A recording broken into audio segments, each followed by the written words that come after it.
আজকে ২ দিন থেকে শুধু এই কাপলটার মানে কথাবার্তা নিয়ে ফেসবুকে মানে পুরো গরম করে ফেলে দিয়েছে। ঠিক আছে? এদের একটা বাচ্চাও আছে, খুব ইনোসেন্ট একটা বাচ্চা।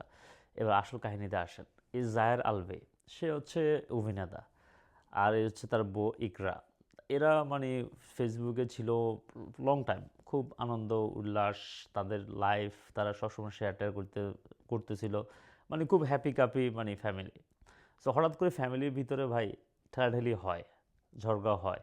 এই কারণে কি ঝগড়া হলে কি একজন মানুষ নিজের লাইফ নিয়ে নেবে?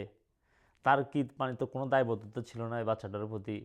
কতটুকু স্বার্থপর হইলে মানুষ নিজের জান নিয়ে নেয়, তার কোনো চিন্তা করে না যে তার বাচ্চাটার কী হবে, তারপর তার হাজব্যান্ডের কী হবে, তারপর তার মা বাবার কী হবে, তার ভাই বোনের কী হবে, তার ফ্রেন্ডদের কী হবে, এগুলো চিন্তা না করে আর নিজের জীবন নিয়ে নেওয়া হচ্ছে সবচেয়ে বড় স্বার্থপর একটা ব্যাপার। মানে সারা পৃথিবী যদি আপনার উপর খুব জুলুম করে, মানে আপনার জুলুমের শিকার, সবচেয়ে খারাপভাবে আপনাকে ট্রিট করছে, তারপরেও তো আপনি এইটা এইরকম ডিসিশন নেওয়া তো ঠিক না।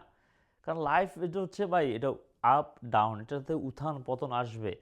এটাতে মানে আপনার স্ট্রাগল আসবে, কত ধরনের প্রবলেম আসবে, ফাইন্যান্সিয়াল প্রবলেম আসবে, আপনার ফ্যামিলির প্রবলেম আসবে, রিলেশনশিপের প্রবলেম আসবে, কিন্তু এটা সলিউশন এরকম মানে নিজের শেষ করে দেওয়া, এটা হচ্ছে সবচেয়ে বড় কাপুরুষের লক্ষণ। আসেন, ছেলেটার ব্যাপারে সবাই হেরে দোষ দিতেছেন, হয়তো সে অন্যায় করছে, ধরেন রিলেশনশিপ করছে অথবা যেটা করছে করছে, কিন্তু এটার অর্থ কি এটা যে সে নিজের জান নিয়ে নেবে?